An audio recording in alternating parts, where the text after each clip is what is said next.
From Wish TV and the All Indiana Podcast Network, this is the News 8 Daily 8 Podcast, a Wish TV News 8 update. Hi, this is Hannah Mordeau, and this is your News 8 Daily for Thursday, June 4th. Weather's going to be beautiful again. Partly cloudy today, very warm still. Highs in the low to mid 80s, and really just going to be another beautiful day. Don't have a chance of rain until maybe this weekend. Insurance isn't one size fits all. That's why customers have enjoyed Progressive's Name Your Price tool for years now. With the Name Your Price tool, you tell them what you want to pay, and they'll show you options that fit your budget. So whether you're picking out your first policy or just looking for something that works better for you and your family, they make it easy to see your options. Visit Progressive.com. Find a rate that works for you with the Name Your Price tool. Progressive Casualty Insurance Company and Affiliates. Price and coverage match limited by state law. Ever notice how life's best stories don't happen in your living room? They happen on the open road, out on the water, or parked under the stars. At Progressive, they get that you want to focus on the experience, not worry about the what-ifs. That's why they offer quality insurance designed for your ride, whether that's a boat, RV, or motorcycle. Adventure with confidence. Visit Progressive.com and see how easy it is to protect your favorite way to get away. Progressive Casualty Insurance Company and Affiliates. Not available in D.C. Prices vary based on how you buy. Governor Mike Braun says he is extending the gas tax break until after the 4th of July. The move helps the price at the pump, but the tax money helps pay for the roads you drive on. News 8's government reporter Garrett Bergquist explains what impact this suspension will have. Gas prices are still high because Iran is blocking shipping through the Strait of Hormuz.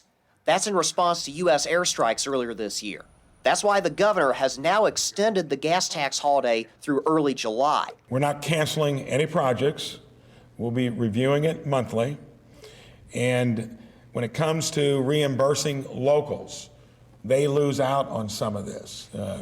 Been in conversation with the legislature. They should be able to get reimbursed fully.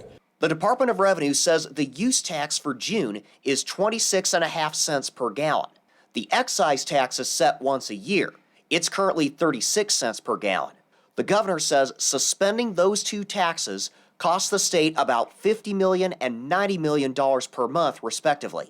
Those taxes fund both state and local transportation projects. Most of the projects that are being done now, either by the state or by counties or cities and towns, most of that is money that was collected last year. Helmke says about 1/3 of the state's gas tax revenue goes to local governments. And that's before you add in state-funded projects within cities. Spokespeople for both INDOT and the Indianapolis Department of Public Works tell me so far the gas tax suspension is not affecting any of their projects. INDOT officials say they're using their own reserves to fill any gaps. I doubt if these suspensions are going to have much effect on the projects that are going on now or that are planned for the rest of the summer construction season. It could start affecting projects that are planned for the fall. Certainly if this continues at some level, it could affect projects that are going to be planned for next spring and summer. The governor's order runs through July 7th. He says his legal team has determined he can unilaterally suspend gas taxes one more time through early August if necessary. After that, he'd have to call a special legislative session. On the emergency side, you've got 120 days of total authority, and it was May, June, July, and this will actually go into early July, and then there'll be another extension if needed. Legislative Republican leaders say they support the governor's decision. They say they will continue to monitor gas prices. In Indianapolis, I'm Garrett Bergquist for Wish TV and WishTV.com. Indianapolis police say a young person under 18 years old is under arrest for murdering a recent IU graduate in a downtown parking garage. IMPD says the teenager shot and killed 23-year-old Brett Scroggum 1 week ago near the Indiana Convention Center. Police say they arrested a male juvenile in connection to the shooting yesterday. We do not know his age. Mayor Joe Hogsett released a statement shortly after the arrest saying, in part, violence is not acceptable in our community. Tonight's arrest is an example of the hard work that our IMPD officers and detectives is put in every single day to remove violent offenders from our city streets. Wish TV and our parent company, Circle City Broadcasting, are working with community leaders to help curb youth violence through YATVAC. That stands for Youth Alternatives to Violence and Crime. We're using our platforms to provide one place where kids and their families can find information. It can be on food, housing, any other resources that you might need. Just go to the YATVAC page at wishtv.com. Now to the war in Iran. The U.S. House of Representatives have passed a war powers resolution that could lead to the end of the war. The House passed the resolution yesterday with a handful of Republicans joining Democrats to pass the bill. This is the first time the House has approved one of these resolutions. Last month, House Speaker Mike Johnson ended a session as a resolution was on the brink of passing. The Senate still needs to approve the resolution. Then, if approved, the measure would go to the president's desk. Israel and Lebanon agreed yesterday to renew a fragile ceasefire between the two sides. The agreement comes after a fourth round of U.S.-mediated talks at the State Department. It also comes after President Donald Trump acknowledged criticizing Israeli Prime Minister Benjamin Netanyahu as crazy in a phone call that involved expletives on Monday.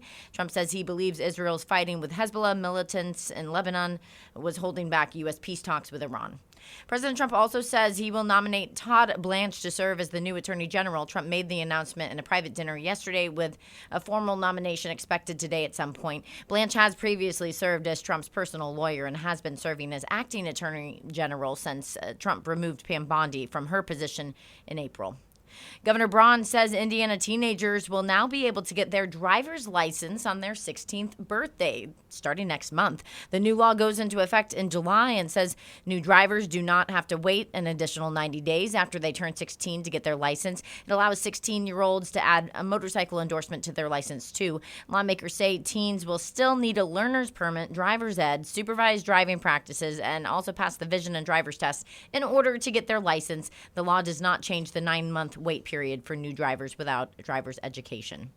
Cass County Sheriff's Office says 77 pigs are dead after a crash involving a livestock trailer earlier this week.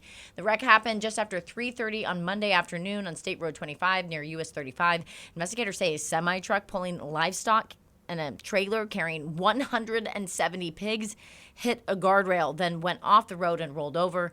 Deputies say 77 pigs were killed in that crash, but the driver is not seriously injured. Here in Indianapolis, crews are digging into roads on the Riverside neighborhood. It's all part of the national effort to get lead out of our drinking water. That's a problem I-Team's Kara Kenny has been covering for several years. She explains who is doing the work and who's paying for it. Steve Downing has lived in near Northwest Riverside for 46 years. He worries about the health impacts of lead in the drinking water. I have young children. Many of my neighbors have young children, and we know how important lead or the lack of lead can be for their development. Citizens Energy replaced Steve's lead service line. It's a federal requirement for utilities to replace all lead service lines by the year 2037. Certainly, this is a great idea. Super excited. Since 2022, Citizens has replaced 6,000 lead service lines. They're now focusing their efforts on near Northwest Riverside. 97% of the homes in this area have lead service lines, so it's ripe for replacements. Near Northwest Riverside is another neighborhood that has a lot of those lead service lines all right in a row. It's a dense area of service lines made of lead, and so we know that we can reach out to homeowners on the street, we can get their permission, and then we can go in all at once to do block by block those replacements for our customers. The program gets federal funding, but I-Team has learned ratepayers pay about $5 per bill for this lead service line replacement program. It's important to get the lead out and to limit that lead exposure. Citizens has a lot left to go. They've identified more than 50,000 lead service lines. They've sent letters to homeowners, but the homeowner has to give Citizens permission to do the work. Steve Downing hopes his neighbors say yes. Oh, without a doubt, absolutely. Super excited when we saw the letter come through. We signed up immediately for the opportunity. It's not yet clear which neighborhood will be next in the program, but Citizens says it will definitely be a community that has a high concentration of lead service lines. Kara Kenny, I-Team. Automaker Ford is issuing a do not drive order for more than 4,500 vehicles because of parts that may not have been installed correctly. Ford says front lower control arm ball joints may have been improperly installed or improperly repaired in some Ford Bronco and Ford Maverick models. Company says the problem could lead to control arm disconnecting from that front wheel.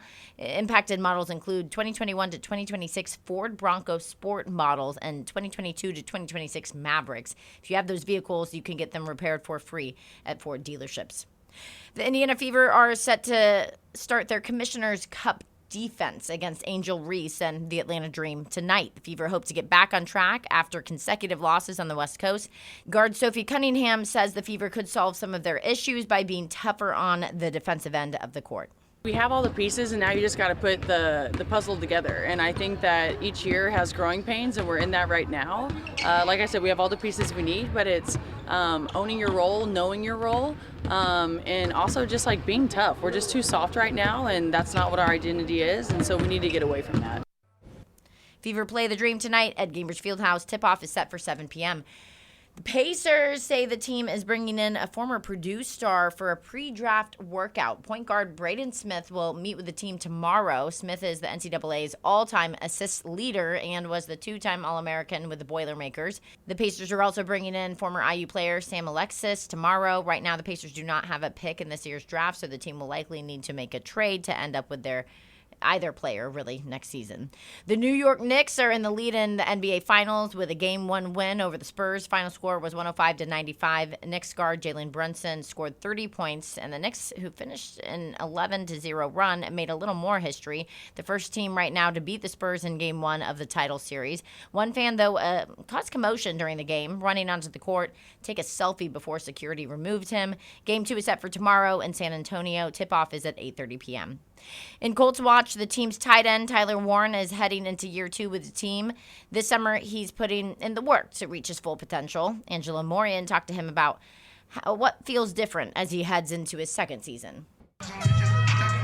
Tyler Warren is feeling confident coming into his second year with the Colts. Last year's #1 target is ready to get even better this year. I think just coming in and, not being a rookie and kind of understanding what this will all look like and kind of what to expect as a player. So it's just been a little more comfortable for me and being able to just, get into certain things a little more and not worrying about the big picture. He's obviously going into year 2, working on his body and just getting in great physical shape and coming in and out of breaks. He's made some good plays out here in practice and 7-on-7, some team situations. So looking for the next steps, in his development as well this year. How can he be an even bigger X factor for the offense this season?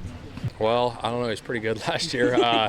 But yeah, continuing to grow and continue to make plays like he's been doing. Warren's been focused on growing as a pass catcher. It's invaluable being able to, learn from my personal experiences, go back and watch stuff and being around other guys like Josh and Alec and them and watching them and just kind of being able to soak it all in, after being out there and physically doing it is important. Quarterback Daniel Jones is expecting to start week 1 against the Ravens. Even if he does, it's going to take some time to ramp back up to that game mode. Having a target as talented as Tyler Warren certainly will help that transition. I think they had a really good connection last year in his rookie year, and so continuing to build that bond and that connection through training camp and going into the season, should pay dividends for us. Warren's embracing calling Indy home as well. And the city's been awesome.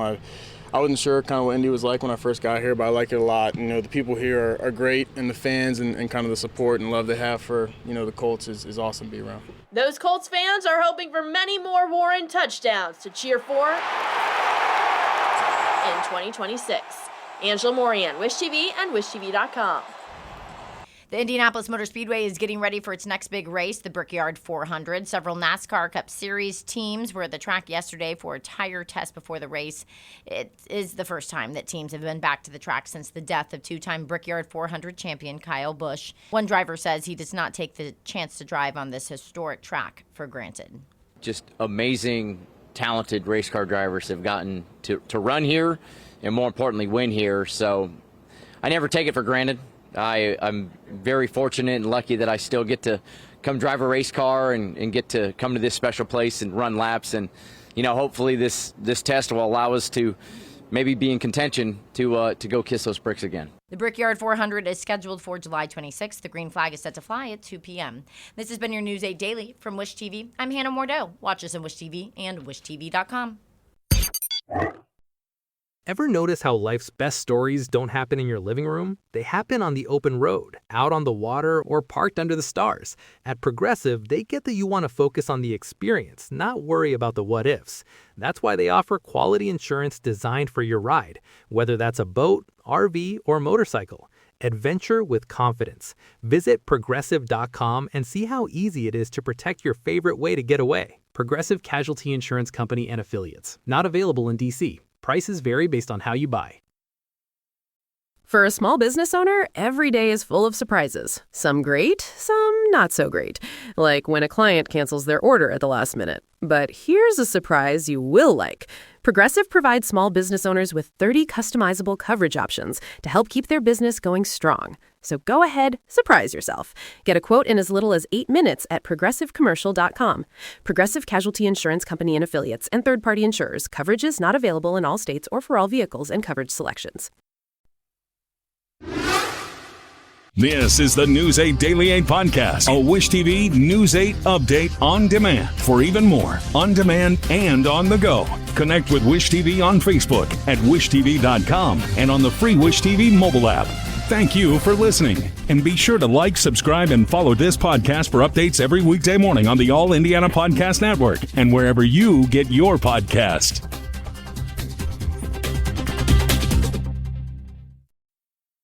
You're listening to this podcast, so I know you've got a curious mind. Here's a helpful fact you might not know yet. Drivers who switch and save with Progressive save over $900 on average. Pop over to Progressive.com, answer some questions, and you'll get a quick quote with discounts that are easy to come by. In fact, 99% of their auto customers earn at least one discount. Visit Progressive.com and see if you can enjoy a little cash back. Progressive Casualty Insurance Company and Affiliates. National average 12-month savings of $946 by new customers surveyed who saved with Progressive between June 2024 and May 2025. Potential savings will vary. As a small business owner, sometimes it feels like no matter how much planning you do, there's always surprises, like an urgent, expensive repair. But here's a surprise you will like. With Progressive, small business owners save 13% on their commercial auto insurance when they pay in full. So enjoy a surprise for once. Get a quote in as little as 8 minutes at progressivecommercial.com. Progressive Casualty Insurance Company and Affiliates. Discounts not available in all states or situations.